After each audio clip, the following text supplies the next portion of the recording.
is. All right, yeah, T1 fans, they heard the fact that GenG were quite loud last time, and they're like, no, we can't have that. They were booming in Moorpark here.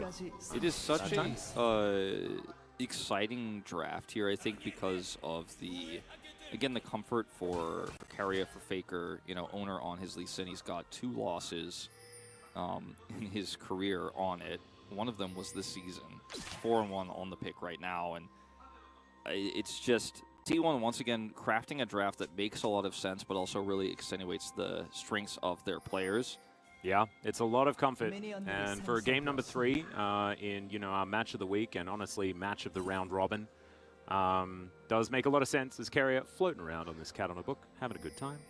Did you get the word on Chronicler's thoughts and perhaps Valdez's Yes, I did. thoughts? So Valdez and Chronicler both sent in their thoughts, and they do believe that GenG's draft is a little bit superior. Valdez has given it a 55-45 in favor of GenG, saying that T1, there is just a little bit too much of an onus on them to get control in the mid game, and GenG should just be able to comfortably outscale. But he says that if Gumayusi manages to pop off, then it should just be T1 walking away with it. And Chronicler has said something pretty similar. 60-40 though, in favor of GenG on his side. And yeah, it's a little bit more about that needing to get the mid-game snowballs rolling for T1 to find the victory. And I think I'm on the same page. I think so too. Like, the mid-game here is so strong for T1, but they have to get to a place, obviously, where they have strengths enough to use those advantages well, obviously, because GenG has a comp that scales, but it doesn't mean that it just has to default, like, sit around. It can be very oppressive, and they have a lot of engage options with Tahm Kench. They have the Gragas, right? And can be very snowbally with Viego in team fights. And Lissandra is not going to be able to just put on free pressure here in the lane, and Lee Sin is not going to really be relevant until level 6 this game, unless something crazy happens here on the bottom side, which seems unlikely. For me, I just don't think, like, a lot of people discuss the Senna versus Ezreal, whether it's Ezreal Karma or Ezreal Yuumi, etc. The Senna has handled this pressure all season very well. This is a nice trade. Yeah. So I'm not as worried about that as I am worried about how much Zeus can do in this matchup, where Gnar has traditionally been a counter to the Gragas, at least this year, and actually even last year as well. And this Gnar is going to be so powerful at actually setting up for Faker and Gumayusi to pop off. You could see obviously huge True Shot barrages if combos are well set. Faker's going to have a lot of power in these mid-game fights before Chovy starts to really get those items online. I think Zeus might just be the real hero in this game, once again, with his Gnar priority. Yeah, potential linchpin here is Chovy taking a lot of damage from Faker here in the mid lane. The Lissandra power in the laning phase working out very effectively as Peanut is looking for this. Body slam. Ooh, flash. Not quite in range, but that stun will land. And the barrel's going to slow down Zeus. His flash is on cooldown, and that means he's dead. Peanut going to pick up that kill, and GenG off to a great start. Yep. Looks like there was some debate for just a second there whether it should have been Doran or Peanut who ends up picking up the kill. I think both is great, but I'd rather the Viego have it to further snowball some of the advantages that GenG can play around to stave off pressure in this early game. As yeah, this lane is going well CS-wise. You can see a pretty significant lead here. About 5 to 10 is going to be the advantage here for Guma and Keria on the bottom side. Yep. But I like this gank timing. They not only get the flash, but also the kill there. And it was Zeus' best effort, to try to dodge that stun coming through from the Viego. But it's just too much damage, Conqueror procs, and now your Gnar power in this lane is somewhat neutered. He is obviously just going to be able to teleport back to lane and start putting on that same pressure, but it's not the same strength that he had moments before. No, I'd agree. I would 100% agree. Definitely a good start for GenG. Not the end of the world for T1, though, as we have a look at this gank one more time from Peanut's perspective. Yeah, from Peanut's perspective, gets the speed up. 가자. I'm going to go. Let's do it. Let's do it. Looking for the waiting for the flash for the stun. 안 써도 맞을 듯? 잡은 거 같은데? I think we got him. 잡았다. Got him. 야 개꿀. 좋았다 Basically 현준아. sick.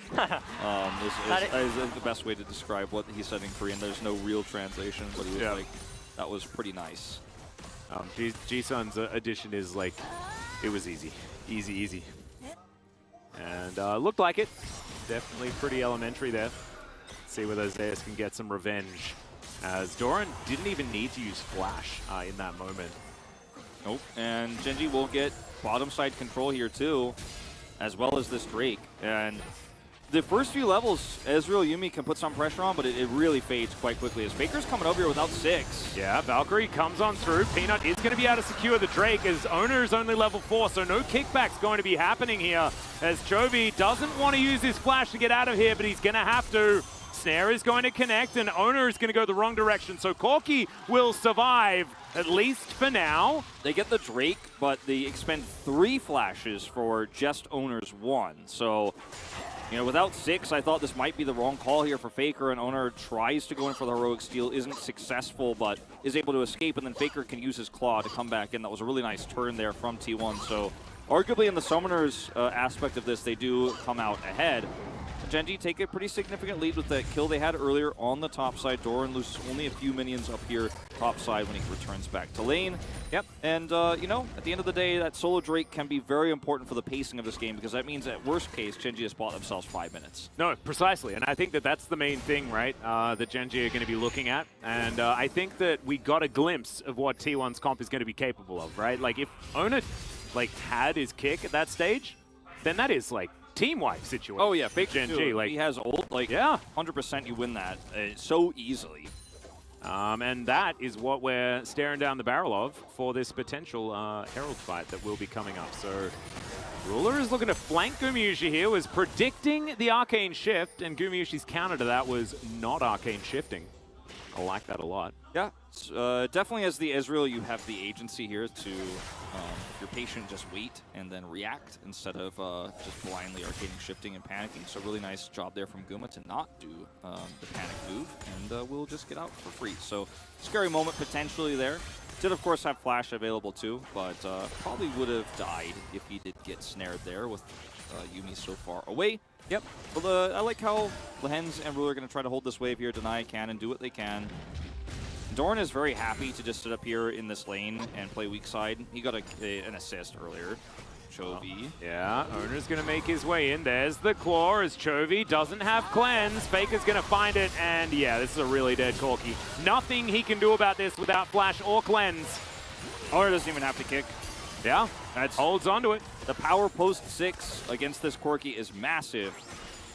Will be the kill going over to Owner, which, like the Viego pick earlier, I think is the right call. Lysandre's need that money to be relevant in this laning phase. She's already so significantly ahead in CS, and that will continue with Chovy losing quite a bit here. Doesn't have teleport.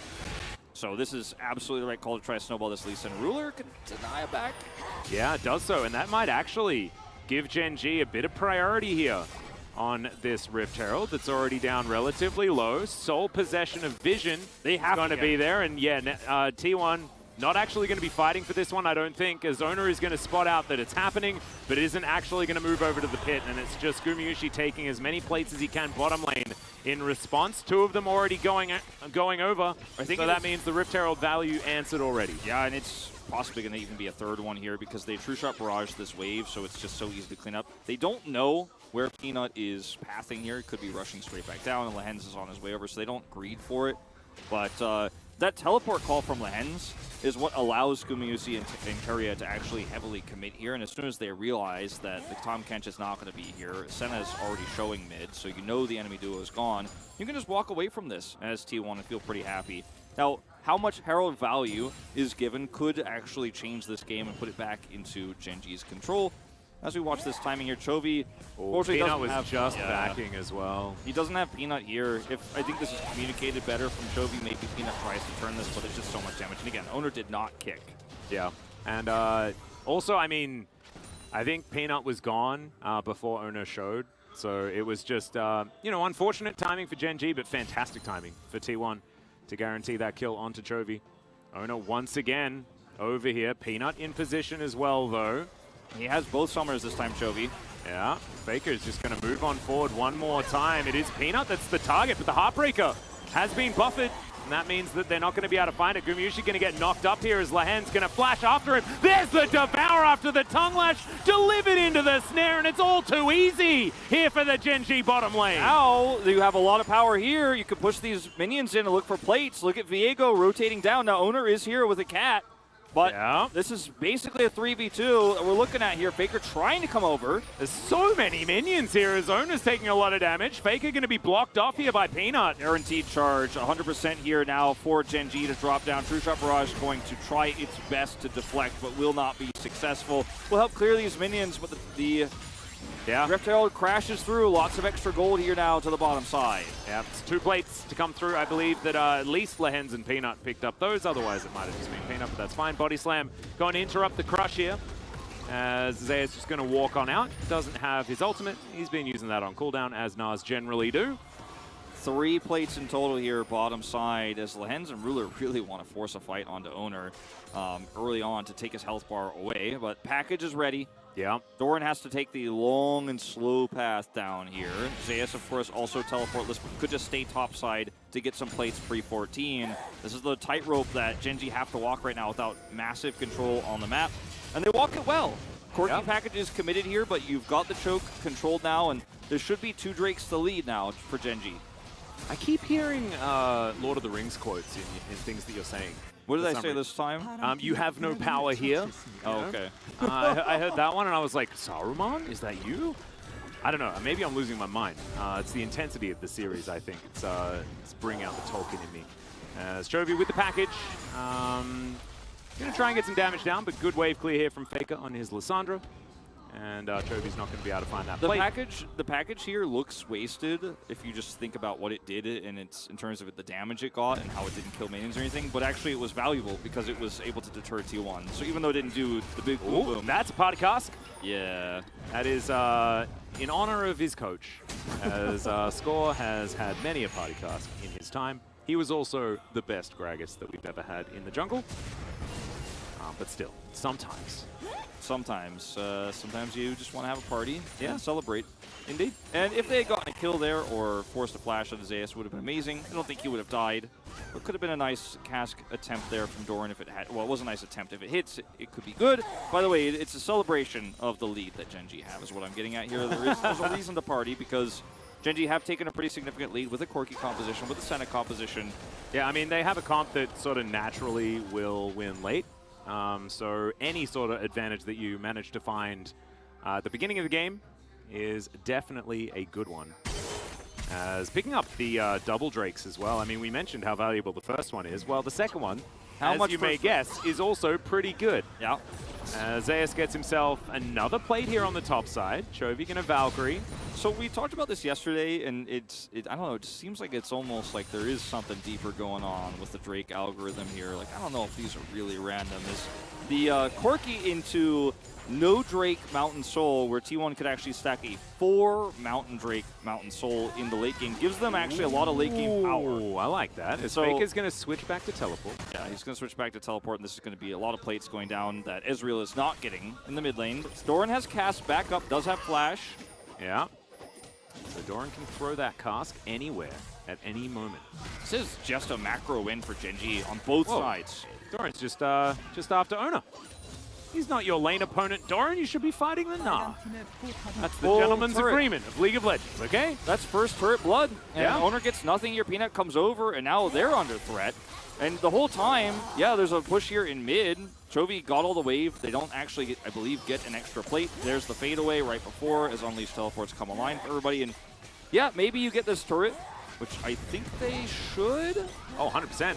And outer turret in mid lane is more valuable than outer turrets in side lanes. Yeah, but in terms of gold trades, that's not what you want to be doing as T1. They wanted to make that dive succeed topside. They wanted to try to kill Doran and get value in both mid and top. And they only get value mid. It's traded for value here for Ruler, who's got his Umbral Glaive now, a lot of extra vision control. Ooh, Lehens. Oh, dear. Want to walk into this one? This is not where you want to be, my friend. He is going to ward first. Definitely the right call. Not going to get engaged on. Does have his ultimate and Flash coming back online.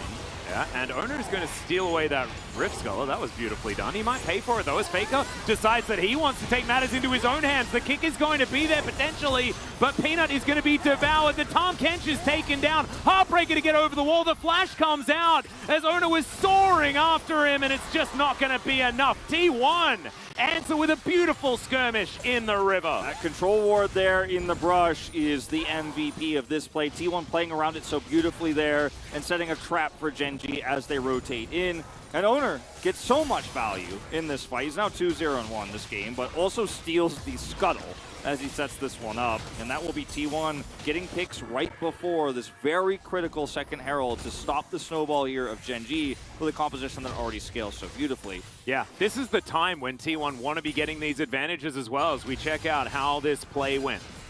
I'm going to use Lehens to get in here, then Safeguard out after stealing that away. And then the Yuumi ult comes through with Faker. It's just so brilliantly played. I mean, it's just that simple here is GenG didn't realize how many members were grouped up in this area, and the control ward allowed them to collapse in so easily. And Faker just keeps making these long-range engage plays. Lissandra used to be just a counter pick here in the LCK for the last few seasons. Now, just feels like on its own with the right composition, feels strong into anything. Yeah, it's starting to go back to, what was it, like 2019, 2018? The era of Fly, where he would just win every single game if he managed to get Lissandra, and then teams banded against him, and then they didn't win anything after that. Similar to his Aurelion Sol era, but yeah. Rammus era. We heard about his mid lane Rammus. I never actually saw it. Yeah, it was rumored to be quite good. The rumors were potentially exaggerated. Now, GenG cannot fight this without a package Chovy doesn't have. So unless there's a miracle steal here for Peanut, which he is going to look for, it's going to be tough. Doran wants to commit. Yeah, Doran's diving into the pit here as Ona is just going to smite it before the cast comes down. But at least the cast hits a couple of people. That is back on the right track here. As T1 are going to usher this Rift Herald towards the turret. Peanut loves denying Rift Heralds. He's going to be in position to do so yet again. Stun goes wide, and now T1, they're moving on in. Peanut's going to have to Heartbreaker away, and he is going to do so. Final chapter connects onto only the Tahm Kench as Peanut is able to survive, but Shirley will be able to get a charge, and that's the main thing. The team fighting force of T1 is now moving towards Doran. The Q's going to connect, and Ona finds another one. The kickback onto Peanut, right into the Devour, but will the Tahm Kench survive is the question. The answer is yes for now. But man, T1 are coming alive here in this mid-game. GenG are making some really unusual calls here. They decided to try to contest this Drake, knowing that if they get a smite steal, not only do they get soul point, but they buy additional time. They prevent T1 from starting this track of getting mountain after mountain, which just obliterates their composition. It nullifies it completely.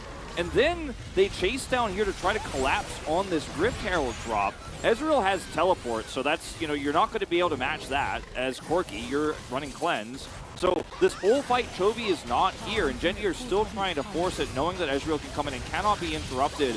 So two very greedy calls that end up getting punished here. At least they're able to stop this Rift Herald from getting an additional charge. But T1 just has so much control. They are being decisive, whereas GenG are very slow on the play. Could have maybe seen a turret traded topside. Speaking of, now that they had to all back, the timing here is great for Zeus, who will pick up an additional turret, and he's got his bodyguards, Faker and Keria. Yeah. Joby's just having to wait for waves. Absolutely is. T1 really picking up the pace of this game. They've claimed themselves the gold lead as well. It's just shy of 2,000. As GenG, we have to remember, scaling is still absolutely a thing that we can talk about. However, their time with control of the map is now over. We'll see what they can do to actually wrestle this back, because they're desperately waiting for 2 items to come through for Chovy.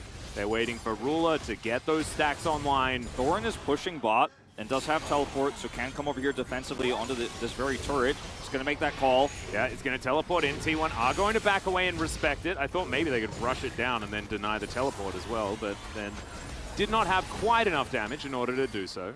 And it's going to cost Doran that turret on the bottom side, this pressure here from T1. Can they get out? I think the answer is yes. Yep, Claw on cooldown. Zeus here in the side lane. As Owner, of course, is going to be able to steal away the blue buff. His Lee Sin smite's better than any other champion in the history of the game. I mean, his Lee Sin just might be better than anyone's champions across the board.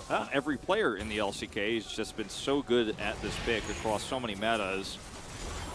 Peanut possibly caught out of position here. Does have his ulti available. He's going to use it. Faker didn't have to ult or anything like that. That was just a Circle of Frost. And the one thing GenG had going for them before this was that Doran was getting bottom push there in the side lane and almost started to put the real pressure on that inner turret. Would have been some extra gold for GenG. But that push mid pulled him out, lost him his teleport, can't go over there in side lane. Now those minions are so far away, so he's so he's really struggling to actually do anything cross-map here. So T1 are pushing the edge all the way to this Baron spawn and the subsequent now Mountain Drake that's spawned here. Again, it feels like time has flown in these last 3.5 minutes since T1 got the last one. But they just took so much control over the map without a Baron. It almost looked like Baron levels of control with how deep they were into GenG's jungle. And they've basically just said, all right, we're just timing this out to the next fight, which you guys are still not ready for. Your items are not quite online. Notice the build here for Chovy. He's deviated for a little bit more wave clear. He's got the Tiamat here, but he's so far away from that Ludens. He so desperately needs to really strike hard. Yeah, it doesn't actually have that one online yet. We often see that as the second option, but wants to make sure that he can get through these mini waves as quickly as possible and then come over and assist his team. And I can see the logic in it. Yeah, I do too, and you know, this is a very Chovy move, right? He's like, well, I need to be like Flame Horizoning Faker this game so I can get those items online, because I'm not going to get them in team fights. I'm not getting gold in 5v5s. I'm getting it in the side lane. Yeah. Well, he is doing it right now, moving towards this outer turret on the top side of the map. And he's got a lot of vision to escort him here, knows all the line of wards here. Ruler put one over the wall there as Chovy knows just when he needs to get out. Yeah, Faker. He's 2 levels up on Faker. That's how much side lane he's doing. His whole job has been, give me the money. Yeah. Because I'm not functioning in team fights. We have no vision for that. Okay. Maybe it's just like don't get Ludens and still do bajillions of damage. Maybe that's the strategy. They could potentially collapse on and kill Faker here. They don't have the ability to deny his back. You can see GenG don't care about Drakes, though. This second mountain will go down. So what you prophesized earlier on, Wolf, with the quad mountain soul is a potential reality here for T1. And that would mean that Chovy's going to need even more side lane farm. And he's getting it. I think this is the right call for GenG. And we've almost gotten to a place in this game now with GenG picking up all this gold topside to where this game is dead even again, because of the scaling aspects of GenG's draft. Now, T1 2 ticks closer to Doomsday on the Doomsday clock, though, with those 2 Mountain Drakes that are left. Because if they get a 4 Mountain Drake, Mountain Soul, it is basically unwinnable here for GenG. Their composition will do nothing with Senna's very limited damage. Chovy's poke will just be dodged by shields and all of the extra resistances they can start to itemize with it. Maw Malmortius already done here for Owner. So T1 have a nice advantage tempo-wise. They have these Drakes, but GenG's scaling is starting to come online. I think T1 needs to guarantee this next fight. Now, I like this attempt. Yeah, this Baron. No vision. And choke point controlled. How do we find some vision on this Baron, though, GenG, is the question, as they have, wards all around it, but they don't actually have any, as finally they will get note of what's going on here. Teleport to come in on the north side as Doran gonna belly bop his way forward. Gumayusi outside of the pit. It is going to be secured there by Owner, but can they find the team fate? Faker gets out with the claw. Peanut cannot find anything, and GenG are left with empty hands. Now, if one more LPL caster tells me that was a bad Baron flip call from T1, I'm gonna lose it, because look, they had control ward vision on both sides of the I'm calling Lyric up to this. Because they had both the river brush and the entry point there to the south covered by wards, and they had a Gnar with bar available. GenG have to take this extremely roundabout path to come in. They even don't know the timing of this, so Ruler has to ult to see where the Baron's at. That's their only real, angle to get vision. And by the time GenG come over, Doran has a nice teleport angle for the cask, but T1 have so much mobility with Claw, with Owner on Lee Sin. They just get out of there. Ezreal also just arcane shifts away. Very free escape here for T1. They have the damage to back this up. This is not really a risky call. In fact, it's just calculated. As Doran, look at him on the angle here, looks for the bop onto Gumayusi, knocks him forward, but the fight doesn't really need to happen here for T1. They just retreat away. In fact, Guma doesn't even have to arcane shift out of the pit. He just arcane shift south and he's away. Corki Rockets need time to do that damage long term, so T1 just get to escape. And now T1's control of the map is uncrackable. Absolutely. Gumayusi going to move away from this inner turret, but it is still going to go down. The Baroned up minion's going to be enough there. The base not broken just yet, but Peanut taking so much damage here from the one-man poke unit that is Gumayusi. And Chovy, can't get through these Baron minions quite as effectively, as he does have a package, so he's relatively safe standing over here, but not against 4 members. And T1 will take that inner turret as well. Meanwhile, on the bottom side, Doran does have that wave pushed out. And T1 not looking like they're confident enough to start sieging inhibitors just yet. This is such a great game for T1, knowing their win conditions, knowing how much power this Baron is going to give them. It's going to delete, again, a lot of that time towards this next Drake, which they so desperately want to not only take, but actually win a subsequent fight for. T1 got the Baron and then got out. I think now they're going to need to win a decisive team fight with the gold the Baron gives them, the map control it gives them. Ow. I mean, these rockets are hitting hard. Chovy, he's not missing. It's just not a thing he really does on this pick. No, he's doing pretty well. And he's getting closer to Ludens finally. He's actually building the item now. Yeah. Lost chapter is complete. Teleport to come through from Faker. Let's see who he's going to be able to find with this one as Chovy is over here. There is a big boop into the wall as Faker is just going to claw his way out. He's like, well, I tried. And he's going to suffer a fair bit as far as health bar, but otherwise not too much to worry about as they just tidy up that wave, and Zoomies are going to be there to get Faker's health bar back again. One of the big questions I have here is package available? I think it is going to be available for this Drake fight. It's going to be so important. Zeus has his ult. Yeah, oh, the claw massively respected here by GenG. And they really do want to try and protect this one. Remember, there is no Baron. This is just T1 straight up sieging. Yeah, Chovy, the fact that he took cleanse means it's so awkward for him in these timings. If T1 could just buy like 30 more seconds of time with this 5-man push, Chovy can't just go grab package and teleport in. He has to actually make a call to go back for it, and that's going to be so much wave clear they lose in that moment. Yeah. So he's kind of stuck down here. This is so well played by T1. They're just trying to time him out. He's out of rockets, and he needs to go home and get that package for this fight. True Shot Barrage, so much value here as well, as they at least do have a fair bit of wave clear. Of course, this is also AP Gragas, who does a fair bit of work to the minions when they're not baroned up. So, they're now going to have a little bit of respite as they wait for a minion wave. This is just so perfectly timed. Oh, yeah, Peanut's just going to get completely altered to oblivion. He does get devoured, but that is a very long way away from this Drake that is just going to be secured here by Ona. So that is 3. I hope Chovy's not holding the sad package right now, and I can tell by how he's moving on the minimap that he doesn't have it, because there is just no way. That hit onto him with the Mystic Shot was what caused him to go back, and that's the moment where T1, as the Drake spawns, fades away back to take it for free, resets and grabs items. Yeah, and it's all right. It's not the jury duty package. No. Which is definitely not what you want to see in your letterbox. Warmog doesn't have it yet. By the way, here for Lehens. That is a tanky catfish. It's a tanky catfish who is going to have so much regen. He's going to be able to, block a lot of these Mystic shots now, which is quite helpful. But we're one tick closer. We're at 11 o'clock, man. One more hour to Doomsday for Mountain Soul. For Mountain Drake, Mountain Soul for T1. We're going to need to see some Void Stubs. That's what we're going to need to see. Ruler as well is going to be doing 0 damage because he's got lethality at the moment. Yeah, and I mean, it's Night Harvester Gragas, but he's not really going to be doing a whole lot either. I mean, look at how much the 3 mountain stack already protects Owner in this moment. He's got a Malmo Radius. He's like, yeah, hit me with the rockets. I don't care. Yeah. He doesn't. You can understand exactly why, as Gumishi does do a lot of damage. As, Owner tanks another rocket. That wasn't a big one. And, it was barely a one. So, T1 already, with just these 3 Drakes, feeling pretty good. But it's only 4,000 gold, and there is a heck of a lot of scaling still to be done here on GenG's side. This next Baron, again, T1 could take it the same way. Yeah. AS gets a Narbar, they control choke points, they have vision set up, and they can start it basically at any time once it is spawned, because they have wave control here in mid. They have all the prio that you could ever want. Well, Faker doesn't have smite, but I mean, that's the only thing missing.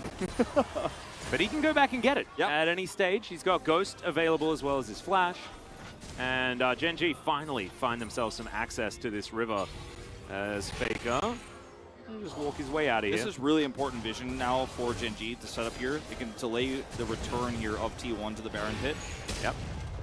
Peanut and Chovy in the pit right now, but you can see T1 fresh off a back, and they know exactly what's going on. They'll just get back to this mid lane, GenG start rotating around. Do not have great turn with this comp. So Ruler possibly in trouble as Ona, he was thinking about it. You saw him move towards him as that prowling projectile landed. But remember, there is still a Devourer available. As Ona's going to look for another Q. This time it's going to miss. Of course, an invisible target there as Chovy going to Valkyrie his way out. He's got a blue buff.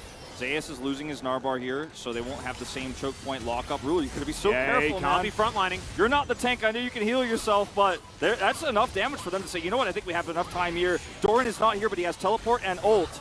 Yeah, Dawning Shadow flies through, but the Zoomies keep Gumayusi completely happy. Faker.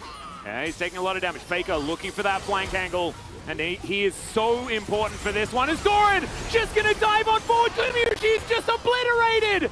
And the fight may be over before it's even started as Zeus is trying to be a hero. But Peanut dives towards this Baron. He knows exactly what he wants of this situation.